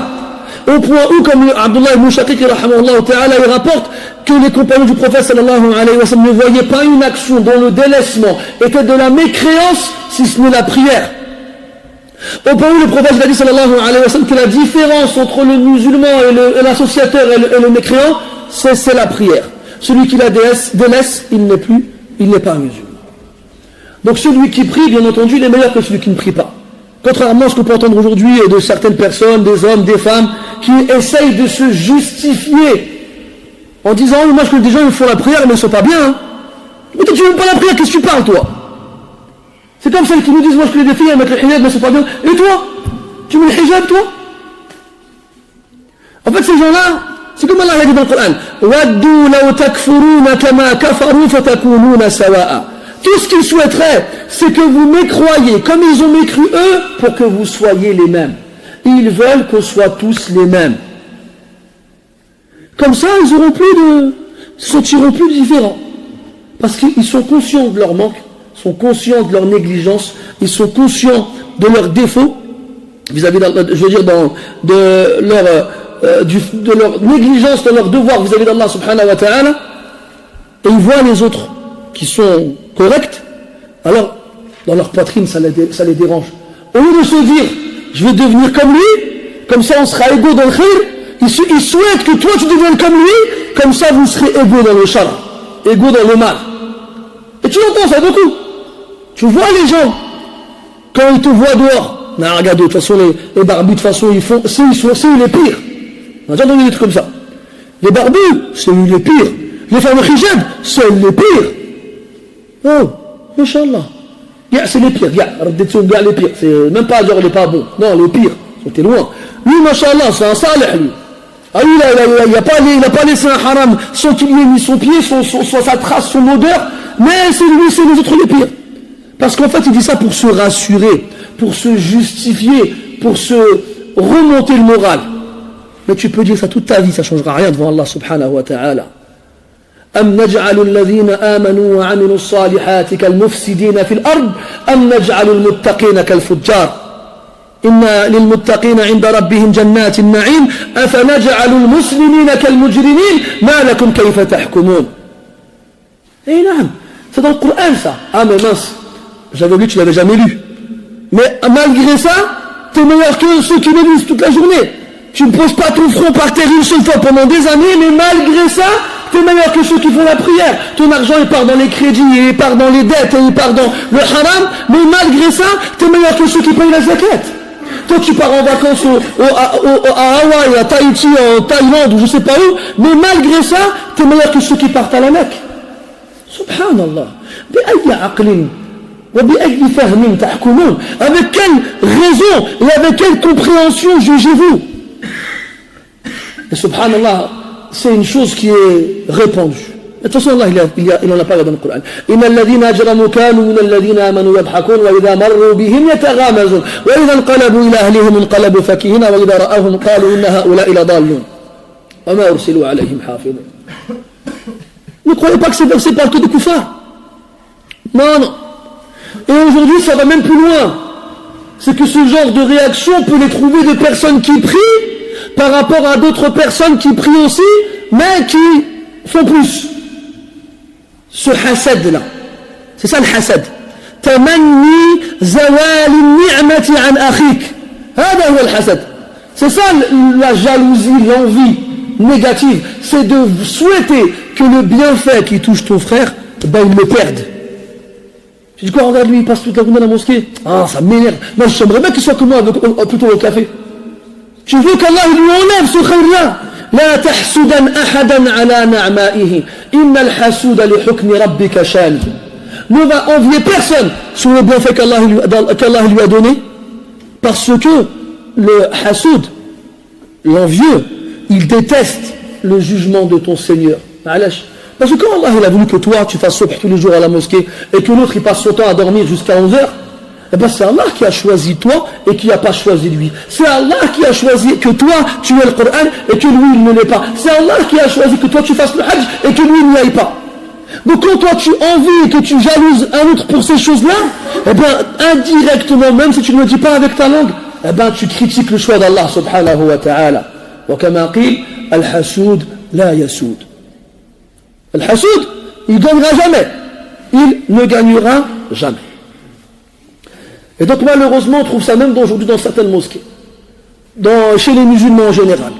Il y a des gens qui font la prière, mashallah, ils vont à la mosquée, mais ils n'aiment pas les autres. Ils appellent Sahab al-Hiya. Sahab al-Hiya, ou une autre ta'ifa. C'est un autre groupe. Même à un moment, ils appellent quoi? Moi je me rappelle, il y a des années de ça, je suis parti au Maroc, ça fait 20 ans maintenant, Allahu Akbar. Il y a 20 ans, je suis parti au Maroc, j'avais laissé ma barbe et tout ça. Et il y a une cousine, elle me dit quoi? Dirt al-Ikhwan? Tu sais, je l'ai regardé comme ça, je me suis dit, c'est quoi ça, Dirt al-Ikhwan? Mais ça, Dirt al-Ikhwan? Moi, je ne comprenais pas ce mustalah, cette forme d'expression, je ne la connaissais pas. Je dis, c'est quoi ça, Dirt al-Ikhwan? زعما راك متبع الدين. وزعما كيفاش انت مسلمه وانا ديك الاخوان. انت ما تصليش وتستحي وترضحي وديروا وانت اللي مسلمه وانا اللي ديك الاخوان. ومالي انا ماشي انا مسلم وانت اللي تكوني اللي بغيتي. Regardez comment ils ont fait. Ils ont même trouvé des noms pour nous mettre de côté. Vous savez, au Maroc, quand tu mets la barbe et tu mets le qamis sur la mosquée, tu dis quoi? Tu es devenu un ikhwan. Il y en a qui disent khwanji. Khwanji, كثر هذيك كاع. khwanji. منين جاي الجيم هذا je sais pas. المهم khwanji. Il y en a qui disent quoi? khwanjo كاع. شوي يردوها جي جو pour ceux qui connaissent جي جو. على كل حال, tu es devenu un ikhwan. Et moi, à cette époque-là, je ne comprenais pas ce mot-là, ce qu'il voulait dire. Je dis, qu'est-ce que ça veut dire que tu es devenu un ikhwan? Tu as fait le ikhwan, dire que l'ikhwan, c'est comme si tu avais mis un vêtement, tu vois. Tu as mis le ikhwan? Je dis, c'est quoi ça, tu as mis l'ikhwan? Ben, tu mets la barbe, tu vas à la mosquée, dire que l'ikhwan. Ah, j'ai fait, c'est pas les musulmans qui font ça. Elle me dit, nous, on les appelle comme ça. Je dis, toi, t'appelles comment, toi? Elle me dit, bah, musulmans. Ah, mashallah. Non, ça ne fait pas le hijab, ça ne fait pas la prière, ça danse, ça chante et ça fait les 400 coups, mais c'est eux les musulmans. C'est nous les ikhwan. En base. Base, wallah, base. C'est comme aujourd'hui à la télé. Quand on entend sur BFM ou les autres chaînes de je sais pas quoi là, la désinformation, pas d'information, quand on entend dans ces chaînes-là les islamistes, les radicalistes, les extrémistes, et j'en passe et d'autres, encore, mais que ces mots-là, on les retrouve dans la bouche des musulmans, la hawla wa la quwwata illa billah. C'est-à-dire que toi, aujourd'hui, tu vas apprendre, soi-disant, ton dîme du présentateur de BFM, ou de ces chaînes-là. Pourquoi on se prend la tête, nous les imams? Pourquoi on se prend la tête? On va mettre une télé, le vendredi, sur le minbar, on va mettre BFM, on va mettre Farjo. On va s'asseoir devant BFM, on va mettre la télé, et puis on joue, hop. Comme ça, dès que tu nous saoules, hop, on éteint, on mettra un truc enregistré, et on fait la prière derrière la télé. C'est ça qu'on veut en fait. Moi, je vous le dis. Si les gens ils détestent les hommes avec des barbes, ou les femmes avec des longs gilbabs, c'est pas parce que, pour une raison ou une autre. Oui, bien sûr, il y a des barbus qui font n'importe quoi. Oui, bien sûr, il y a des femmes en gilbab qui font n'importe quoi. Mais que toi, tu viens de me dire qu'à cause de flana ou de flan, ça y est, gars, ashab al-hiyya ou gars, al-mutajallibat, kullhum khaybin. Là, laqad jurta, laqad azlamta fi hukmik. C'est faux, ça. Qu'est-ce qu'on doit dire, nous, alors? Tu veux qu'on aille chercher dans les registres des criminels ceux qui n'ont pas de barbe et ceux qui n'ont pas de gilbab? On va en trouver plus, hein. On va en trouver plus. Alors il faut garder les pieds sur terre et être conscient de son manque à soi. Parce qu'Allah ne t'interrogera pas sur la barbe de ton voisin. Ou bien il ne t'interrogera pas, toi la femme, sur le hijab de ta voisine. Il t'interrogera toi. T'as mis la barbe, t'as mis le gilbab, c'est toi qui devras répondre à ces questions-là. C'est pas, tu ne répondras pas aux questions des autres. Arrête de te faire tromper par Shaitan. Arrête de te faire embobiner par Shaitan qui va te fatiguer et t'occuper avec les affaires des autres jusqu'à t'oublier toi-même.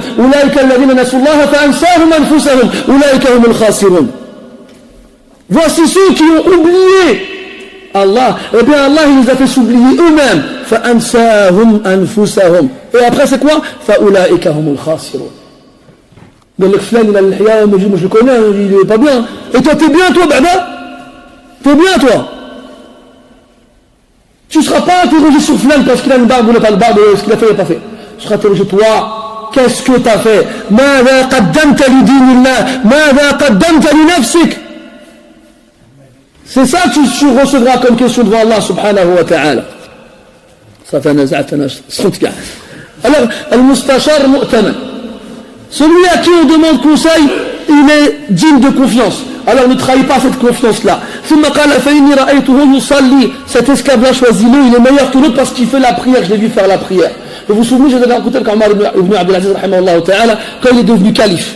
Quand il est devenu calife, il a réuni les gens autour de lui, il a regardé comme ça, il leur a dit, ramenez-moi Foulan, un homme qui faisait partie de la garde, un militaire. Je le veux dans ma garde, je le veux dans mes proches. Je dis pourquoi? Lui c'est un militaire. Qu'est-ce qu'il connaît lui? Siyasat al-nas, au fait de diriger les gens.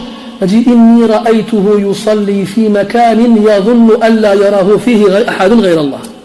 Il dit je l'ai vu prier un jour dans un endroit tout seul, à un endroit où il pensait que personne d'autre qu'Allah ne le voyait. C'est des gens comme ça que je veux moi autour de moi. Les gens qui prient. Allah dit quoi dans le Coran? Inna as-salata tanha 'anil fahsha'i wal munkar. Celui qui fait la prière bihaq, elle l'empêche de faire la turpitude et le mal. Au moment quand tu es sur le point de faire du mal, tu dois entendre dans ta tête une parole qui dit quoi? La taf'al hada innaka tusalli. Ne fais pas ça, tu fais la prière. Ne dis pas ça, tu fais la prière. Ne va pas là-bas, tu fais la prière. C'est ça que tu devrais entendre normalement. Inna as-salata tanha 'anil fahsha'i wal munkar. Après, malheureusement, comme les gens aujourd'hui font la prière et ils font le 400 coups à côté, comment tu veux après qu'on puisse donner du crédit à ceux qui font la prière comme lui? Alors, فَإِنِّي رَأَيْتُهُ يُصَلِّي وَاسْتَوْصِي بِهِ خَيْرًا, et sois bon envers lui. وَمَعْرُوفًا, et sois convenable envers lui. Comporte-toi avec la meilleure façon. Et donne-lui le plus de bien possible. Il est retourné chez lui avec son nouvel esclave. Et il raconte à sa femme ce que le prophète lui a dit, sallallahu alayhi wa sallam. Sa femme lui a dit quoi? T'as pas compris ce que le prophète voulait. T'as pas compris. T'as pas atteint. T'es pas arrivé là où le prophète a voulu t'emmener. Il t'a dit ça pour que tu le libères.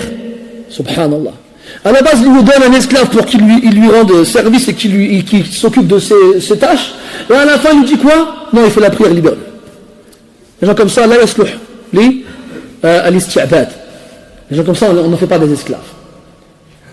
C'est ça, et la femme, elle a compris le message implicite de la parole du prophète sallallahu alayhi wa sallam. Et ça te montre que les femmes, c'est pas comme certains croient, que c'est des femmes qui comprennent rien et qui ont la moitié du aql et qui sont bêtes et stupides. Non, ça ne veut pas dire ça. On avait expliqué que le manque dans la raison à laquelle le prophète a fait référence sallallahu alayhi wa sallam était dû à un surplus d'émotions et de sentiments chez la femme qui va lui faire perdre les bons choix. C'est dans ce sens-là. C'est pas dans le sens où elle ne comprend pas, elle est bête, stupide, abadan. La preuve, ce hadith-là, est la preuve plein de hadiths.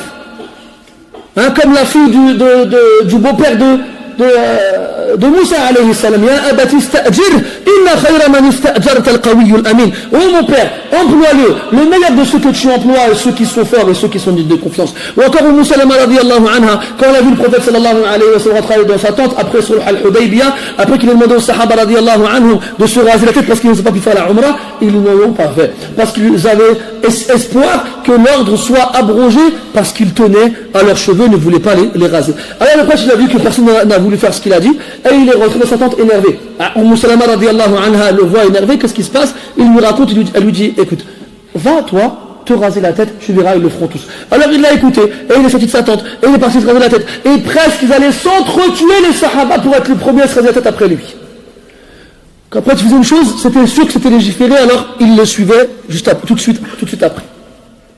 Et il y a plein d'exemples aussi, on avait cité l'exemple de Talha ibn Ubaydillah et sa femme, Kulthum bint Abi Bakr radiyallahu anhum, qui lui avait conseillé dans l'argent qu'il venait de recevoir la nuit avant de dormir. Il y a plein d'autres exemples aussi qui prouvent que si vraiment les femmes n'avaient pas d'aql, on ne demanderait pas leur avis, et si elles nous le donnaient, on ne les écouterait pas. Et là, la femme d'Abu Haytham, pareil, elle lui fait comprendre ce que quand il avait dit, elle l'a compris avant lui-même.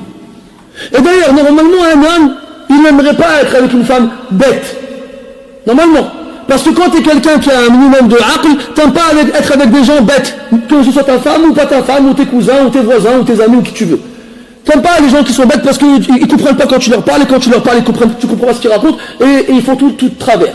D'ailleurs, ils ont dit avant qu'il vaut mieux avoir un ennemi intelligent qu'un ami stupide. Un ami stupide, il est plus dangereux qu'un ennemi intelligent. Et il donnait comme exemple l'histoire d'un renard qui avait comme ami un ours. Et l'ours était un peu bébête. Et ils allaient ensemble partout, et l'ours partout il suivait son ami le renard. Et à un moment, le renard il est fatigué, alors il se dit je vais aller me reposer à l'ombre de cet arbre-là. Son ami l'ours qui l'accompagne, il lui dit écoute mon ami, repose-toi bien, je serai à côté de toi et je te protégerai, aucun mal ne te touchera. Alors le renard il s'endort, comme on dit à point fermé, et vient une mouche se poser sur la truffe, on dit comme ça, la truffe, le museau du renard. L'ours il remarque qu'une mouche s'est posée sur le museau du renard, il ne veut pas qu'elle empêche son ami le renard de dormir, alors il s'est dit quoi, je vais tuer la mouche, comme ça mon ami il pourra continuer à dormir tranquillement. Et boum, il met un coup dans la tête du renard en voulant tuer la mouche, bien entendu il rate la mouche et il tue le renard, et ben t'as tout gagné mon frère. Et ben il vaut mieux avoir un ennemi intelligent qu'un ami stupide. Et l'homme ou la femme, n'importe qui chez les humains, préfère avoir dans sa compagnie des gens intelligents, des gens raisonnables, des gens qui comprennent, qu'avoir des gens stupides. Même toi tu as un certain niveau d'intelligence, tu vas te marier demain avec une femme qui ne comprend pas, qui ne réfléchit pas, que tu estimes comme étant bête, tu ne te sentiras pas bien avec elle. Et pareil pour l'inverse.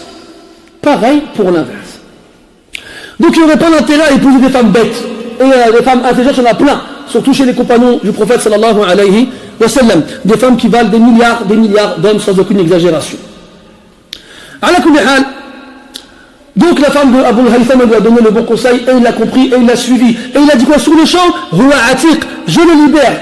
Sans réfléchir, sans hésiter, il a pris le conseil de son épouse qui lui a fait comprendre ce que le prophète lui avait dit sallallahu alayhi wa sallam. Là, il y a deux choses à retenir. La première, c'est que la libération de l'esclave s'opère directement après la prononciation de sa libération. Même si on le dit en plaisantant. Si quelqu'un vient dire à son esclave, je te libère, je te libère, eh ben ça marchera quand même. Le prophète dit sallallahu alayhi wa sallam, il y a trois choses dans lesquelles être pris au sérieux, être du sérieux, et plaisanter est du sérieux aussi.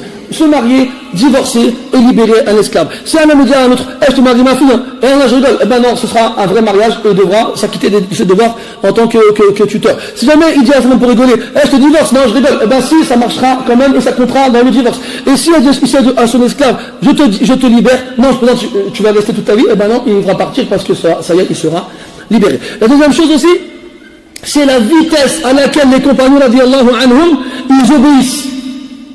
Lui, il a entendu le prophète, mais il n'a pas compris ce qu'il voulait dire. Plus tard, sa femme lui a expliqué ce qu'il a voulu dire, et tout de suite, il a répondu. C'est ça, la soumission. Quand tu reçois l'ordre de la part du prophète sallallahu alayhi wa sallam, tu n'hésites pas, tu ne réfléchis pas. Ouais, mais quand même, je sais pas, peut-être que non. Et après, plus tu laisses du temps et moins tu feras la chose. Fais-la tout de suite, ne réfléchis pas. Et sache que ceux qui répondent le plus vite aux ordres du prophète sallallahu alayhi wa sallam seront ceux qui passeront le plus vite sur le pont qui sera posté au-dessus de l'enfer le jour de la résurrection. Et lorsque tu seras dans ta tombe, viendra à toi un homme avec une belle apparence, de beaux vêtements, une belle odeur. Il te dira, toi tu le verras, tu diras même anta fa inna wajhaka al-wajhu alladhi yaji'u bil khayr. Qui es-tu? Ton visage est un visage de bon augure, un visage qui inspire le bien. Et il répondra ana amaluka salih. C'est des bonnes actions. Fa wallahi ma علمناك إلا سريعا في طاعة الله بطيئا في معصية الله فجزاك الله خيرا. Par Allah, nous ne t'avons connu que rapide dans l'obéissance d'Allah et lent dans sa désobéissance, alors Allah t'a récompensé de la meilleure façon. وللحديث بقية نؤجله إلى الدرس المقبل إن شاء الله تعالى. On finira le hadith la prochaine fois إن شاء الله حيث حان الوقت. سبحانك اللهم وبحمدك أشهد أن لا إله إلا أنت نستغفرك ونتوب إليك وصلى الله على نبينا محمد وعلى آله وأصحابه أجمعين والحمد لله رب العالمين وبارك الله فيكم.